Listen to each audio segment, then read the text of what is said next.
Hello ladies and gentleman, आज हम physics का एक बहुत ही इंपॉर्टेंट चैप्टर स्टार्ट करने वाले हैं जिसका नाम है लाइट। और इंपॉर्टेंट ही नहीं बल्कि ये बहुत ही इंटरेस्टिंग चैप्टर भी होने वाला है। लाइट क्या होती है ये तो हम सब जानते हैं। हमारे आसपास हर जगह लाइट होती है। जैसे सन से लाइट मिलती है, हमें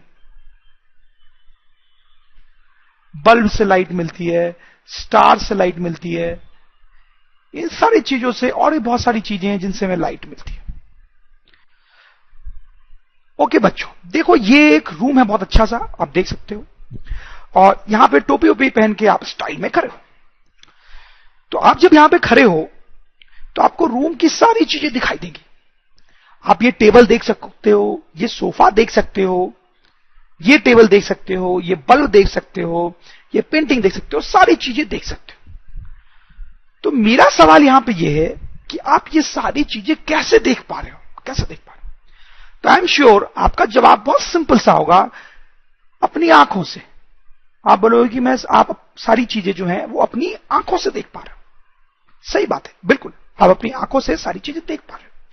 बट यहां पे एक छोटा सा कैच है। क्या कैच है?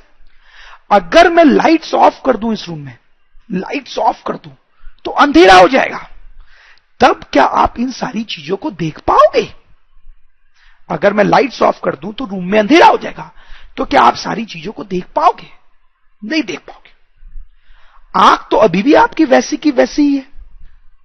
तो फिर अब आप चीजों को क्यों नहीं देख पा रहे हो? आप समझो मेरी बात। इसका मतलब यह है कि सिर्फ आंख का होना सफिशिएंट नहीं है चीजों को देखने के लिए। हम ऐसा बोल सकते हैं कि light should be there for things to be visible. मतलब लाइट का होना जरूरी है, तभी हमें आसपास की चीजें दिखाई देती हैं। समझ रहे हो अपनी बात? लाइट का होना बहुत जरूरी है। अब हम थोड़े टेक्निकल डिटेल में जाएंगे। आप देखो, इस बल्ब की बात करते हैं, ठीक है? तो हम थोड़ा डिटेल में जाएंगे कि ये बल्ब हमें कैसे दिखाई देता है। देखो, ये जो बल्ब है ये ग्लो कर रहा है। ये ग्लो कर रहा है तो क्या होगा कि इससे लाइट निकलेगी। ठीक है, हमने लोअर क्लासेस में पढ़ा है कि इससे लाइट निकलेगी इस तरीके से। ठीक है, से लाइट निकलेगी हर डायरेक्शन में इस बल्ब से। अब इससे जो लाइट रेज निकल रही हैं, उनमें से कुछ लाइट रेज हमारी आंखों तक भी पहुंचेंगी इस तरीके से। ठीक? तो जब इस बल्ब से लाइट रे हमारी आंखों तक पहुंचती है, तब हमें यह बल्ब दिखाई देता है। Very simple. इस बल्ब से लाइट रेज निकलती है, इससे निकलने वाली लाइट रे जब हमारी आंख में जाती है तो हमें यह बल्ब दिखाई देता है। ठीक? तो जब लाइट नहीं होती है, जब ये बल्ब ऑफ हो जाता है, तो इससे कोई लाइट रे नहीं निकलती है, और लाइट रे नहीं निकलती है तो हमारी आंख तब भी नहीं पहुंचती है, तो हमें ये दिखाई नहीं देता है। तो आप समझ में आ गई होगी आपको बात कि इस बल्ब को देखने के लिए लाइट का होना भी जरूरी है, लाइट का होना जरूरी भी है, और आंखों का होना भी जरूरी है। इस बल्ब से निकलने वाली लाइट जब आंखों में जाती है तो यह बल्ब दिखाई देता है। ठीक, चलो ये तो इस बल्ब की बात हो गई। अगर हम इस बल्ब की बात करना चाहें तो भी वही लॉजिक होगा। इससे लाइट रेज निकलेंगी, उससे निकलने वाली कोई लाइट रे हमारी आंख तक आएंगी तो हमें ये बल्ब दिखाई देगा। ठीक, अब जैसे इस सोफा की बात करते हैं। सोफा, ये सोफा भी अभी आपको दिखाई दे रहा है। ये सोफा क्यों दिखाई दे रहा है? क्या जो चीज इस बल्ब के साथ हो रही है वही इस सोफा के साथ भी हो रही है? क्या सोफा से भी लाइट रेज निकल रही हैं जो हमारे आंख तक आ रही है? नहीं। आप समझ सकते हैं, ये सोफा कोई लाइट इमिट नहीं कर रहा है, इसलिए इससे निकलने वाली कोई लाइट हमारे आंख तक नहीं आ रही है। तो फिर ये सोफा क्यों दिखाई दे रहा है? देखिए, इट्स वेरी सिंपल। जैसे ये जो बल्ब है ये लाइट इमिट कर रहा है, इससे निकलने वाली कुछ लाइट रे जो है वो सोफा पे जाके गिरेगी। सोफा पे जाके गिरेगी, कई सारी लाइट रेज इस सोफा पे जाके गिरेगी। सोफा क्या करता है, इसमें से कुछ लाइट रेज को रिफ्लेक्ट कर देता है, रिफ्लेक्ट कर देता है। ठीक, और ये जो रिफ्लेक्टिव लाइट रे होती है वो हमारे आंख में जाती है, और जब ये हमारे आंख में जाती है तो हमें ये सोफा दिखाई देता है। समझ रहे हो बड़ी बात? जैसे ये जो टेबल है, ये भी हमें कैसे दिखाई दे रहा है? इससे कोई लाइट रे नहीं निकल रही है, ठीक है? ये बल्ब नहीं है कि इससे कोई लाइट रे निकले, ठीक है? लेकिन इस बल्ब से इस पे कुछ लाइट रे आके गिर रही है, और ये लाइट रे रिफ्लेक्ट होकर जब हमारे आंख में जाती है तब हमें ये टेबल दिखाई देता है। आप समझ रहे हो बात? तो इस बात को हम यहां पे लिख सकते हैं कि we see an object when light rays from that reaches to our eyes. सही बात है। The light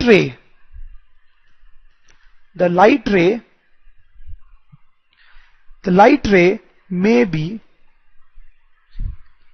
either objects self light or reflected light। तो जो बात मैंने आपको बताई है वो यहां पे लिखी हुई है। अब यहां पे ये जो बल्ब है जो अपनी लाइट निकालता है उसको हम बोलते हैं ल्यूमिनस ऑब्जेक्ट। ल्यूमिनस ऑब्जेक्ट जो अपनी लाइट खुद निकालता है। और ये जो सोफा है जो अपनी लाइट नहीं निकालता है बट दूसरे की लाइट रिफ्लेक्ट करता है, उसको हम बोलते हैं non luminous object. Non luminous object. तो इन दोनों ऑब्जेक्ट्स की हम डिफिनीशन भी लिख सकते हैं कि luminous objects are objects which emit light of their own। ठीक है, जो अपनी लाइट इमिट करते हैं। इसका एग्जाम्पल हो सकते हैं बल्ब, ट्यूबलाइट या सन। सन जो होता है वो भी लाइट इमिट करता है, पता ही आपको। और नॉन ल्यूमिनस ऑब्जेक्ट की डिफिनेशन लिख सकते हैं, non luminous objects are objects which reflect light from other sources। सही बात है। They do not emit light of their own। ठीक है। और इसके एग्जाम्पल्स क्या होंगे? जैसे ये सोफा हो गया, ये टेबल हो गया, ठीक है, ये पेंटिंग हो गई, ये सारी चीजें नॉन ल्यूमिनस सोर्स के एग्जाम्पल है। ल्यूमिनस और नॉन ल्यूमिनस ऑब्जेक्ट का जो बेस्ट एग्जाम्पल होता है वो मैं आपको यहां पे देता हूं। ये जो सन होता है हमारा वो actually luminous source of light होता है, जैसा मैंने आपको थोड़ी देर पहले भी बताया, ठीक है। और ये जो मून होता है हमारा जिसको हम रात में देखते हैं, चंदा मामा, वो non luminous source of light होता है। नॉन ल्यूमिनस कैसे आप देख सकते हो? सूरज जो है वो अपनी लाइट इमिट करता है, इसमें तो कोई डाउट है ही नहीं। सूरज अपनी लाइट इमिट करता है, वो लाइट हम तक अर्थ पे पहुंचती है, ठीक। तो हम सूरज को देख पाते हैं, ठीक। तो सूरज अपनी लाइट इमिट कर रहा है, इसलिए वो कैसा सोर्स हो गया? ल्यूमिनस सोर्स ऑफ लाइट, ठीक। अब मून जो होता है उसकी अपनी लाइट नहीं होती है, उसके पास अपनी कोई लाइट नहीं होती है। सन की लाइट मून पे आती है, वैसे ही जैसे अर्थ पे आ रही थी, तो सन की लाइट मून पे आती है। मून क्या करता है? उसमें से कुछ लाइट को रिफ्लेक्ट कर देता है और अर्थ की तरफ भेज देता है, ठीक। तो रात को यही लाइट हमें दिखाई देती है, ठीक। तो मून से जब अर्थ तक लाइट आती है तो हम मून को रात को देख पाते हैं। लेकिन मून से जो लाइट आ रही है वो उसकी खुद की लाइट नहीं है, वो रिफ्लेक्टेड लाइट है। रिफ्लेक्टेड लाइट है, ठीक। इसलिए जो मून है वो कैसा सोर्स हो गया? Non luminous source of light. Light के बारे में और बहुत सारी चीजें हमने लोअर क्लासेस में पढ़ी है, थोड़ा सा उसको रिकॉल कर सकते हैं। पहला पॉइंट ये कि light is a form of energy. Light is a form of energy. कोई खास बात नहीं है, सिंपल सी बात है। जैसे आपने पढ़ाई होगा लोअर क्लासेस में कि एनर्जी बहुत तरीके की होती है, जैसे साउंड एनर्जी, केमिकल एनर्जी, ठीक है, विंड एनर्जी, तो बहुत तरह की एनर्जी होती है। वैसे भी लाइट एक तरीके की एनर्जी है। दूसरा आपने डेफिनेटली ऐसा पढ़ा होगा कि light travels in straight line, light travels in straight line. Light जो होती है वो सीधी ट्रैवल करती है, स्ट्रेट लाइन में ट्रैवल करती है, ऐसे घूमते घूमते ट्रैवल नहीं करती है, ठीक है। तीसरा, light can form shadows, light can form shadows. Shadows आपको पता ही क्या होता है, लाइट शैडोज बना सकती है।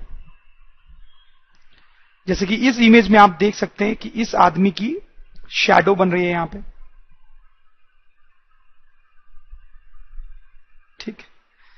इन सब चीजों के बारे में अगर आपको और डिटेल में देखना है तो आप लोअर क्लासेस का वीडियो देख सकते हैं, उन सब में हमने इसको बहुत एक्सप्लेन किया है। आपने पढ़ा भी होगा लोअर क्लासेस में, बट हो सकता है आपको उतना याद ना हो। रिफ्लेक्शन ऑफ लाइट, तो हम देखेंगे लाइट कैसे रिफ्लेक्ट होती है। वो समझाने के लिए आपको मैं एक एनिमेशन आपको दिखाना चाहता हूं। आप देखिए यहां पे एक वॉल है और एक छोटी सी बॉल है जो आके इस वॉल से टकराएगी, तो क्या होगा, लेट्स हैव अ लुक। देखिए यहां बॉल टकराती है और फिर बाउंस हो जाती है। फिर से एक बार देखें, बॉल टकराती है और बाउंस हो जाती है। तो जिस तरह से ये बॉल आके टकरा के बाउंस होती है, वैसा ही कुछ लाइट रे के साथ भी होता है। सपोज करो आप कोई लाइट रे यहां से आती है, लाइट रे आ कैसे रही होगी, यहां पे कोई बल्ब होगा या सन होगा, कुछ होगा, इस मान लो ऐसे कोई बल्ब है, ठीक है, उससे कोई लाइट रे आती है, ये लाइट रे आके दीवार से टकराती है। तो जिस तरह से वो बॉल बाउंस हुई थी ना, उसी तरीके से ये लाइट रे भी बाउंस होती है। इसी प्रोसेस को हम बोलते हैं रिफ्लेक्शन ऑफ लाइट, इसी प्रोसेस को बोलते हैं रिफ्लेक्शन ऑफ लाइट। अब देखिए यहां पे थोड़ा हम और डिटेल में जाएं। क्या होता है कि इस बल्ब से एक लाइट रे तो आ नहीं रही होगी, बहुत सारी लाइट रेज आ रही होंगी जो इस दीवार को हिट कर रही होंगी। इस तरीके से बहुत सारी लाइट रेज आ रही होंगी। मैंने 3 लाइट रेज बनाई है, ठीक है। तो क्या होता है, जब बहुत सारी लाइट रेज इस दीवार को टकराती हैं, तो कुछ लाइट रे जो है वो तो टकरा के ऐसे बाउंस हो जाती है, जैसे मैंने आपको बताया, लेकिन कुछ लाइट रे बाउंस नहीं होती है, दीवार उनको एब्जॉर्ब कर लेता है, एब्जॉर्ब, ठीक है। तो जैसे ऊपर वाली लाइट रे को सपोज करो दीवार ने एब्जॉर्ब कर लिया, और नीचे वाली जो दोनों लाइट रेज थी उसको दीवार ने क्या कर दिया, रिफ्लेक्ट, ठीक। तो कहने का मतलब है कि जब किसी सरफेस पे लाइट रेज आती हैं तो कुछ रिफ्लेक्ट हो जाती हैं और कुछ एब्जॉर्ब हो जाती हैं। उसमें क्या होता है कि कुछ सरफेसेस बहुत शाइनी होते हैं, शाइनी या स्मूथ टाइप के होते हैं, और कुछ सरफेसेस जो होते हैं वो डल होते हैं या फिर बहुत रफ टाइप के होते हैं। तो अगर ये वॉल की सरफेस बहुत चमकीली और स्मूथ टाइप की होगी तो ये वॉल जो है ज्यादातर लाइट को रिफ्लेक्ट करेगा, ज्यादातर लाइट को रिफ्लेक्ट करेगा, रिफ्लेक्ट्स मोर लाइट। अब ध्यान से सुने जरा, धीरे धीरे आपको समझ में आएगा। और अगर ये वॉल की सरफेस डल टाइप की हुई, रफ टाइप की हुई, तो ये ज्यादा लाइट को रिफ्लेक्ट नहीं करेगा, ज्यादा लाइट को एब्जॉर्ब कर लेगा, रिफ्लेक्ट्स लेस लाइट। जैसे आपके लिए मैंने यहां पे 4 सरफेसेस दिखा रखे हैं। आप देखो ये जो सरफेस है ये बहुत ही ज्यादा स्मूथ है, बहुत स्मूथ है, आपको दिख रहा होगा साफ साफ, बहुत चिकना टाइप का है। ये थोड़ा कम स्मूथ है, ये थोड़ा रफ है, और ये बहुत ही ज्यादा रफ है, दिख रहा होगा आपको। तो इसमें क्या होगा कि जब इस सरफेस पे कोई लाइट रे आएगी और हिट करेगी, इस पे अगर बहुत सारी लाइट रे आके हिट करती है तो इससे ज्यादा कर लाइट रेस क्या हो जाएंगी, रिफ्लेक्ट हो जाएंगे, रिफ्लेक्ट, ठीक है, क्योंकि ये बहुत ज्यादा स्मूथ है, इससे ज्यादा कर लाइट रिफ्लेक्ट हो जाएगी। ये थोड़ा कम स्मूथ है तो इससे कम लाइट रेज रिफ्लेक्ट होंगी, ये रफ है तो इससे और कम लाइट रेज रिफ्लेक्ट होंगी, और ये बहुत ही ज्यादा रफ है तो इस पे जब लाइट रेज आके टकराएंगी, इस पे अगर लाइट रेज आके टकराएंगी तो बहुत ही कम लाइट रेज रिफ्लेक्ट होंगी। यही मैं आपको बताना चाह रहा हूं। जैसे इस सरफेस को देखो, ये सिल्वर मेटल है, एक्चुअली सिल्वर का एक पॉलिश सरफेस हो सकता है ये, या फिर अल्युमिनियम मेटल का पॉलिश सरफेस हो सकता है, आपने देखा होगा। ये बहुत शाइनी टाइप का होता है। इसकी ऐसी प्रॉपर्टी होती है कि इस पे ज्यादातर जो लाइट आती है वो रिफ्लेक्ट हो जाती है, इसलिए पॉलिश्ड सिल्वर या अल्युमिनियम जो होता है वो बहुत अच्छा रिफ्लेक्टर होता है, very good reflector, very good reflector of light. अब देखो जैसे घरों में ये मिरर होता है जिसमें हम रोज सुबह सुबह अपनी शक्ल देखते हैं, इसको प्लेन मिरर बोलते हैं, आपको पता ही होगा इतना तो। प्लेन मिरर, ये जो प्लेन मिरर होता है ये बहुत अच्छा रिफ्लेक्टर होता है, it's a very good reflector of light, very good reflector of light. इस पे जितनी भी लाइट आके गिरती हैं वो ज्यादातर जो लाइट रेज होती है वो रिफ्लेक्ट हो जाती है। तो इस प्लेन मिरर को बनाते कैसे वो थोड़ा मैं आपको बताना चाहता हूं। उसके लिए क्या करते हैं, हम एक ग्लास की प्लेट लेते हैं, पतली सी ग्लास की प्लेट बोल लेते हैं, जिसको हम बोलते हैं ग्लास स्लैब, ग्लास स्लैब, ठीक है। उसके ऊपर ये जो अल्युमिनियम या सिल्वर है उसकी एक पतली सी कोटिंग करते हैं, ठीक है। और फिर उस कोटिंग के ऊपर एक लाल पेंट लगा देते हैं, तो वो हमारा मिरर बन जाता है। जैसे आपने मिरर पीछे से कभी देखा हो तो आपने देखा होगा पीछे से लाल कलर का दिखता है वो। तो बेसिकली क्या होता है, जैसे मैंने आपको बताया कि ग्लास का एक स्लैब होता है, उसके पीछे ये हम सिल्वर या अल्युमिनियम की कोटिंग कर देते हैं और उसके ऊपर रेड रंग का पेंट लगा देते हैं। रेड रंग के पेंट लगाने का मकसद ये होता है कि ये जो सिल्वर की कोटिंग है इसके ऊपर वो खराब ना हो, उसको प्रोटेक्ट करने के लिए। तो ये जो प्लेन मिरर होता है उसके बारे में अब हम चैप्टर में डिटेल में पढ़ने वाले हैं। तो प्लेन मिरर दिखता कैसा है, कैसे बनाते हैं, वो तो मैंने आपको बता ही दिया है। बट आगे जब हम इस चैप्टर में बढ़ेंगे तो प्लेन मिरर को हम एक पर्टिकुलर डायग्राम से रिप्रेजेंट करेंगे। वो डायग्राम कुछ इस तरीके का होता है, आप देख लें।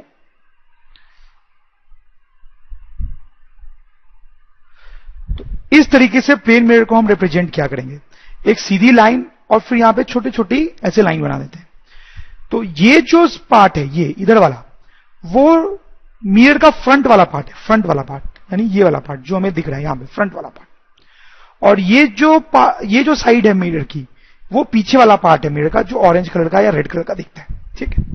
तो ये जो पार्ट होता है उसको हम बोलते हैं reflecting surface of the mirror, इसको फ्रंट पार्ट को reflecting surface of the mirror, ठीक है। क्योंकि इस पार्ट पे अगर कोई भी लाइट रे आके हिट करती है तो वो लाइट रे क्या होगी, रिफ्लेक्ट होगी। लेकिन पीछे वाले सरफेस पर अगर कोई लाइट रे आके टकराएगी तो वो रिफ्लेक्ट नहीं होगी। Terms related to reflection of light. तो जैसे देखें आप, ये प्लेन मिरर है, जैसे कि मैंने आपको बताया, एक लाइट रे आती है और फिर रिफ्लेक्ट होकर चली जाती है। तो ये जो सिचुएशन होती है, यहां पे हम कुछ टर्म्स डिफाइन करते हैं जिससे आगे हमें लाइट के बारे में पढ़ना आसान हो जाता है। तो देखें, सबसे पहला टर्म मैं डिफाइन कर रहा हूं, बहुत आसान होते हैं ये टर्म्स, आपको ऑलरेडी आते भी होंगे। सबसे पहला टर्म मैं यहां पे डिफाइन कर रहा हूं, इंसिडेंट रे। इंसिडेंट रे नाम से ही क्लियर है कि क्या मतलब होता होगा इंसिडेंट रे का, क्या लगता है आपको? ये जो लाइट रे मिरर को आके हिट करती है, इसी को हम इंसिडेंट रे बोलते हैं, उसी को हम इंसिडेंट रे बोलते हैं। Very simple. तो इंसिडेंट रे को हम कैसे डिफाइन कर सकते हैं? A ray of light falling on mirror surface, simple. दूसरा टर्म जो हम यहां पे डिफाइन करने वाले हैं, that is called reflected light, reflected ray, reflected ray. Reflected ray क्या होता है ये भी आप समझ रहे होंगे। ये जो लाइट रे रिफ्लेक्ट होती है मिरर से टकरा के, इसको बोलते हैं रिफ्लेक्टेड रे, रिफ्लेक्टेड रे। तो रिफ्लेक्टेड रे को कैसे डिफाइन किया जा सकता है? A ray of light send back by mirror, ठीक है। तो मिरर से वापस जो लाइट रे आती है उसको हम क्या बोलते हैं? Reflected ray. तीसरा पॉइंट जो हम यहां पे डिफाइन करेंगे, that is called point of incidence. ये भी बहुत सिंपल पॉइंट है। पॉइंट ऑफ इंसिडेंस क्या होता है? ये जो पॉइंट है, ये जो पॉइंट जहां पे इंसिडेंट लाके गिरती है और जहां से रिफ्लेक्टेड रे स्टार्ट होती है, इसी को बोलते हैं point of incidence. This is point of incidence. तो पॉइंट ऑफ इंसिडेंस को डिफाइन कर सकते हैं, a point on mirror, a point on mirror where incident ray falls, where incident ray falls. सही है। नेक्स्ट टर्म जो हम डिफाइन करने वाले हैं वो बड़ा इंपॉर्टेंट टर्म है, दैट इज कॉल्ड नॉर्मल। उसका नाम होता है नॉर्मल। नॉर्मल क्या होता है एक्चुअली? देखो मैं आपको बताता हूं।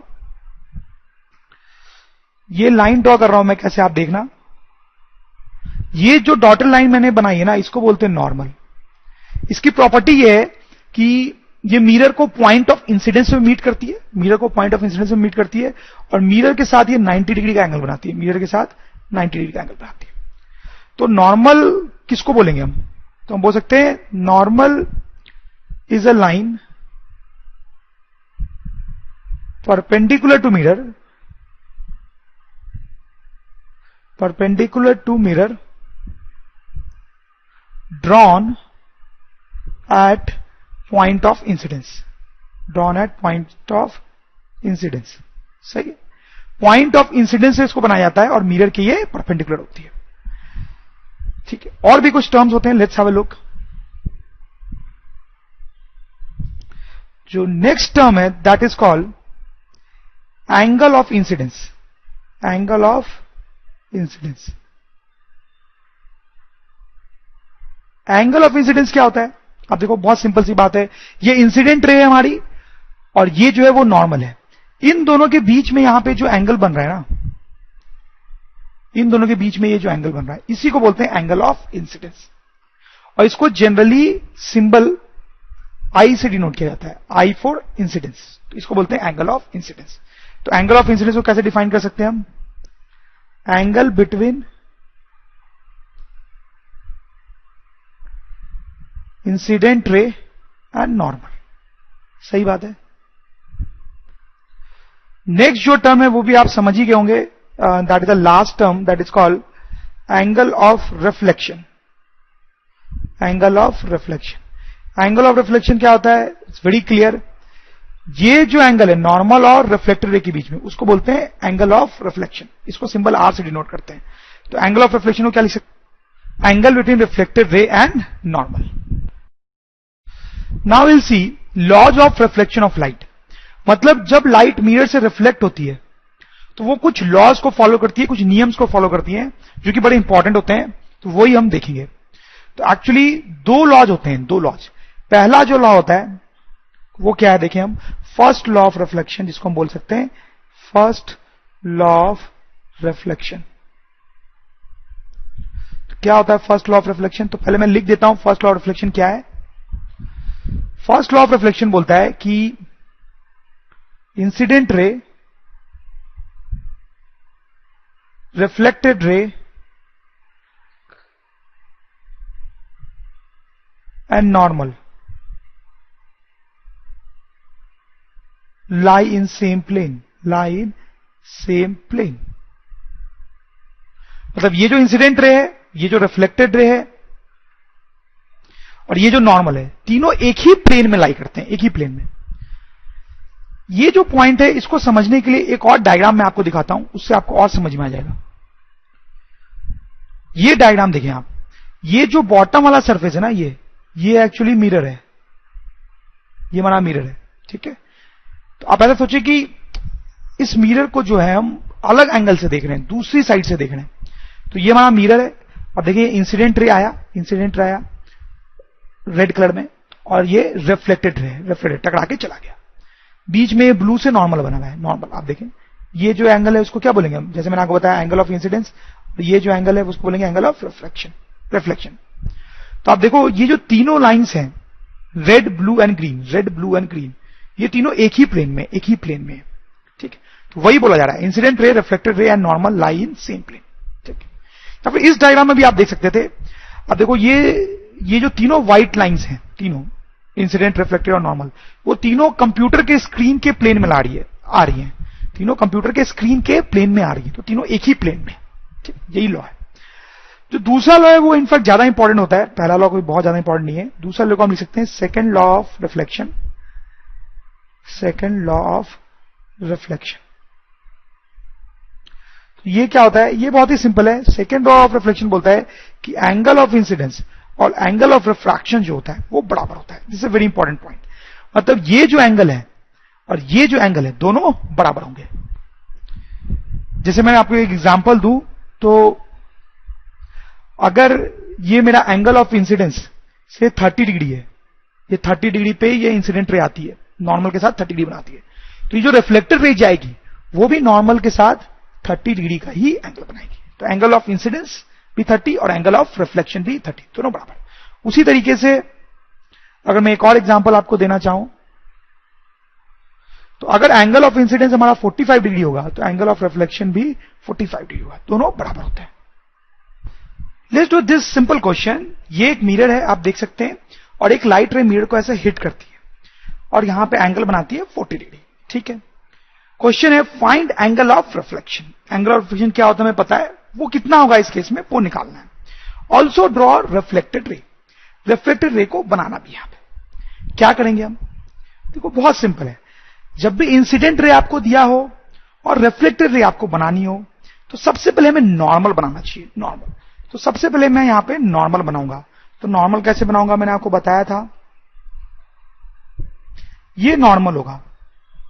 ठीक है, जहां पे पॉइंट ऑफ इंसिडेंट है वहां पे नॉर्मल बनता है और मिरर के परपेंडिकुलर। ठीक, अब आप देखें ये जो एंगल है ये कहलाएगा एंगल ऑफ इंसिडेंस, और इसकी वैल्यू कितनी होगी, क्लियरली आप देख सकते हैं कि angle of incidence I plus 40, इन दोनों का सम इज इक्वल टू 90।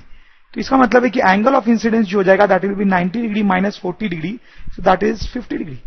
तो यहां पे एंगल ऑफ इंसिडेंस हमारा 50 डिग्री हो गया। ठीक, अब ये जो लाइट रे है वो रिफ्लेक्ट कैसे होगी, हमें पता है कि वो कुछ इस तरीके से रिफ्लेक्ट होगी, और ये जो एंगल यहां पे बनेगा यही कहलाएगा angle of refraction, sorry angle of reflection. और ये एंगल ऑफ रिफ्लेक्शन कितना होगा, तो हमें पता है by first law of reflection या फिर by second law of reflection, जो हमने सेकेंड लॉ पढ़ा है, उससे हमें पता है कि एंगल ऑफ रिफ्लेक्शन जो होता है वो एंगल ऑफ इंसिडेंस के बराबर होता है। इसका मतलब कि एंगल ऑफ रिफ्लेक्शन जो होगा वो 50 डिग्री होगा। सही है, वेरी सिंपल। तो ये हमारा सॉल्यूशन हो गया। एक और क्वेश्चन करते हैं। अगर लाइट रे ऐसे आती है तो रिफ्लेक्ट होकर कैसे जाती है हमें पता है, बट थोड़ी सी इंटरेस्टिंग सी एक सिचुएशन देखते हैं। सपोज करो लाइट रे जो ऐसे आती है इस तरीके से, ठीक है, ये हमारी इंसिडेंट रे जो कि एक्चुअली मिरर के परपेंडिकुलर है। तो ये मिरर से टकराएगी और फिर रिफ्लेक्ट होगी। तो कैसे रिफ्लेक्ट होगी ये यही बताना है। तो क्वेश्चन है what happens if a light ray is incident on plane mirror perpendicular. ये लाइट रे परपेंडिकुलर डायरेक्शन पे मिरर को हिट कर रही है, तो इसका क्या होगा, ये कैसे रिफ्लेक्ट होगी, कैसे सोचेंगे। देखो जैसा मैंने आपको बताया सबसे पहले हमें नॉर्मल बनाना चाहिए। तो नॉर्मल कैसे बनाते हैं, ये हमारा पॉइंट ऑफ इंसिडेंस है, ठीक है। तो यहां पे हम एक परपेंडिकुलर ड्रॉ करेंगे मिरर के, तो ये हमारा परपेंडिकुलर होगा, ठीक है। ये तो ये हमारा नॉर्मल होगा, समझ रहे हैं आप। तो इसमें ध्यान देने वाली बात यह कि जो इंसिडेंट रे है वो नॉर्मल के लॉन्ग ही आया है, वो नॉर्मल के लॉन्ग ही आया है, ठीक है। तो यहां पे what do you think will be angle of incidence. Angle of incidence कितना बोलेंगे। एंगल ऑफ इंसिडेंस होता क्या है, इंसिडेंट रे और नॉर्मल के बीच का एंगल। तो यहां पे इन दोनों के बीच में कितना एंगल है, आपको क्या लगता है। ऑब्वियसली इन दोनों के बीच का एंगल 0 है, तो हम यहां पे बोलेंगे एंगल ऑफ इंसिडेंस इज 0, ठीक है। तो आपको क्या लगता है एंगल ऑफ रिफ्लेक्शन कितना होगा। तो क्योंकि एंगल ऑफ रिफ्लेक्शन जो होता है वो एंगल ऑफ इंसिडेंस के बराबर होता है, यानी कि एंगल ऑफ रिफ्लेक्शन जो होगा वो भी 0 होगा, ठीक है। यानी कि ये जो लाइट रे है वो ऐसे रिफ्लेक्ट होगी ताकि एंगल ऑफ रिफ्लेक्शन जो है वो 0 हो। इसका मतलब वो कैसे रिफ्लेक्ट होगी, इसका मतलब बहुत सिंपल है कि वो इसी पाथ के लॉन्ग वापस चली जाएगी। वो लाइट रे ऐसे आएगी नॉर्मल के लॉन्ग और फिर उसी पाथ पे वापस चली जाएगी। तो यही हमारा रिफ्लेक्टेड रे भी कहलाएगा, ठीक है। तो आप देख सकते हो रिफ्लेक्टेड रे और नॉर्मल के बीच में एंगल कितना बन रहा है, 0। तो ये जो सिचुएशन होती है बड़ी इंटरेस्टिंग सिचुएशन होती है। अगर लाइट रे मिरर के परपेंडिकुलर आती है तो वो अपने ही पाथ पे वापस चली जाती है। इफ लाइट रे hits mirror perpendicular to surface, it is reflected back along the same path, along the same path। और इस केस में हम बोल सकते हैं कि एंगल ऑफ इंसिडेंस और एंगल ऑफ रिफ्लेक्शन जो है दोनों 0 के बराबर होते हैं। Regular and diffuse reflection. तो देखो क्या मतलब होता है इसका, बहुत ही सिंपल सी चीज है। जैसे आप सपोज करो यहां पे हमारे पास एक स्मूथ सरफेस है, कोई फ्लैट स्मूथ सरफेस है जैसे कि प्लेन मिरर, या कोई और भी स्मूथ सरफेस हो सकता है। और यहां पे जो हमारे पास सरफेस है ये बहुत ही रफ है, आप देख सकते हो बिल्कुल ही गड्ढे वड्ढे हैं उसमें, बहुत ही रफ टाइप का सरफेस है। ओके, आप सोचो कि दोनों केस में पैरेलल लाइट रेज आ रही हैं और इस सरफेस पे टकरा रही है दोनों केस में, ठीक है। जैसा कि हमने पढ़ा लाइट रेज का रिफ्लेक्शन होगा। क्या लगता है आपको इन दोनों केसेस में जब रिफ्लेक्शन होगा तो उसमें क्या डिफरेंस होगा? देखो मैं आपको बताता हूं, इस केस में जो रिफ्लेक्शन होगा वो कुछ इस तरीके से होगा, ये